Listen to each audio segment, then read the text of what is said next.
میرے حضور کی تو کوئی بہن نہیں تھی، لیکن جب حضرت حلیمہ سعدیہ کے ہاں حضور گئے تو وہاں حضور کی ایک رضائی بہن کا تذکرہ ملتا ہے جو حضور کو لوریاں دیتی تھی، نام شیمہ تھا۔ تو شام کے وقت جب خواتین کھانا پکانے میں مصروف ہونے لگتی تو بہنیں ویر اٹھا کر کے باہر لے جاتی۔ ہر بہن کا خیال یہ ہوتا کہ میرے ویر سے سونا زمانے میں کوئی نہیں۔ کہتے ہیں خوبصورتی دیکھنے والے کی آنکھ میں ہوتی ہے، جس کے ویر کا رنگ سونا ہوتا تو وہ کہتی رنگ نہیں تو کچھ بھی نہیں ہے، اور جس کے نقوش تیکھے ہوتے تو وہ کہتی کہ رنگ کا کیا ہے، حسن تو نقوش میں ہوتا ہے۔ جس کی آنکھیں خوبصورت ہوتی وہ کہتی میرے ویر کی جھیل جیسی آنکھیں تو دیکھو۔ اب یہی بنو سعد کے محلے میں ہوتا، بچیاں اپنے ویر اٹھا کے لے آتی، ایک کہتی میرے ویر ورگا کوئی نہیں، دوسری کہتی میرے ویر جیسا نہیں۔ اتنے میں حضرت شیمہ اپنا ویر محمد اٹھا کے لے آتی، اور دور سے کہتے نہیں میرا ویر بھی آ گیا، تو سب کے سر جھک جاتے، کہتے نہیں نہیں نہیں نہیں شیمہ تیرے ویر کا مقابلہ تو نہیں نا، ہم تو آپس میں بات کر رہی ہیں۔ اور پھر جب کسی بہن کے ویر کو متفقہ طور پہ ساری کہہ دیں کہ تیرا ویر ہی سونا ہے تو پھر اس کا فخر دیدنی ہو نا، پھر ان کا ذوق آسمان کو چھونے لگتا۔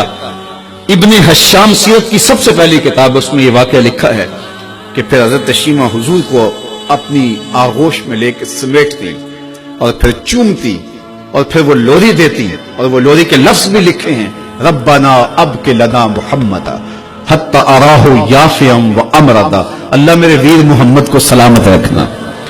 آج یہ پالنے میں بچوں کا سردار ہے، کل وہ لمحے آئے جوانوں کا بھی سردار ہو۔ اور پھر جھوم جاتی، اور کیا خوشی ان کی دیدنی ہوتی۔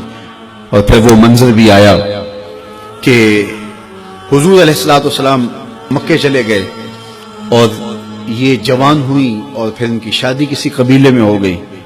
آقا کریم نے اعلان نبوت کیا، 13 سال کا وقت کٹا، اور پھر حضور مدینہ شریف چلے گئے۔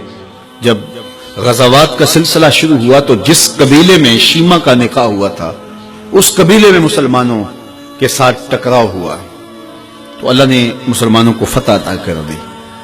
تو اس قبیلے کے لوگ قیدی ہو کے حضور علیہ السلام کے غلاموں کے ہاتھوں گرفتار ہیں۔ تو یہ اپنے قیدیوں کو چھڑانے کے لیے قبیلے کے سردار ایک ایک گھر سے فدیے کے لیے رقم جمع کر رہے ہیں۔ چلتے چلتے شیمہ کے گھر بھی پہنچے، جو کہ ایک عمر کا حصہ گزار چکی تھی، اور جا کے کہا کہ اتنا حصہ آپ کا بھی آتا ہے۔ کہا کس لیے؟ کہا وہ جو لڑائی ہوئی ہے اتنے ہمارے بندے گرفتار ہو گئے تو ان کو چھڑانا ہے۔ تو چلتے چلتے باتوں میں کسی کے لبوں پہ حضور کا نام آ گیا، تو شیمہ نے کہا اچھا انہوں نے تمہارے لوگ پکڑے؟ کہا ہاں۔ تو کہا پھر تم رقم اکٹھی نہ کرو، مجھے ساتھ لے چلو۔ انہوں نے کہا تجھے ساتھ لے چلیں؟ کہا تم نہیں جانتی وہ میرا ویر لگتا ہے، وہ میرا بھائی لگتا ہے۔ قوم کے سرداروں کے ساتھ حضرت شیمہ حضور کے نوری خیموں کی جانب جا رہی ہیں، اور صحابہ ننگی تلواروں سے پہرا دے رہے۔ یہ مکی دور تو تھا نہیں، یہ مدنی دور تھا۔ اور شیمہ قوم کے سرداروں کے لے کے جب آگے بڑھنے لگی نا تو صحابہ نے تلواریں سون دی، رک جا اے دیہاتی عورت، جانتے نہیں آگے کوچہ رسول ہے، آگے بغیر اذن کے جبریل بھی نہیں جا سکتے، تم کون ہو؟ تو شیمہ نے جو لفظ کہے وہ لفظ نہیں ہے، اس نے کہا خلو سبیلی وَعَلَمُوا أَنَا أُخْتُ نَبِيِّكُمْ، میری راہیں چھوڑ دو، تم جانتے نہیں میں تمہارے نبی کی باجی لگتی ہوں۔ تلواریں جھک گئی، آنکھوں پر پلکوں کی چلمنے آ گئی، راستہ چھوڑ دیا۔ حضور کے خیمہ نوری میں داخل ہوئی تو حضور نے دیکھا، پہچان لیا، اٹھ کے کھڑے ہو گئے۔ فرمایا بہن کیسے آنا ہوا؟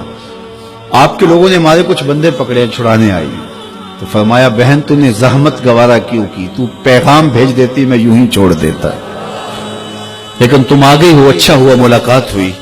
پھر حضور نے قیدیوں کو چھوڑنے کا اعلان کیا، اور کچھ گھوڑے اور چند جوڑے حضرت شیمہ کو حضور نے تحفے کے طور پہ دیے۔ ویروں کے دروازے پر بہنیں آئیں تو ویر خالی تو موڑا نہیں کرتے، تو حضور نے بہت کچھ عطا کیا، اور پھر رخصت کرنے خیمے سے باہر آئے تو صحابہ کی جماعت منتظر تھی۔ فرمایا صحابہ جب میں قیدی چھوڑا کرتا ہوں میری عادت تمہیں معلوم ہے کہ میں پہلے تم سے مشاورت کیا کرتا ہوں، آج ایسا موقع آیا کہ میں تم سے مشاورت بھی نہیں کی اور قیدی بھی چھوڑ دیے۔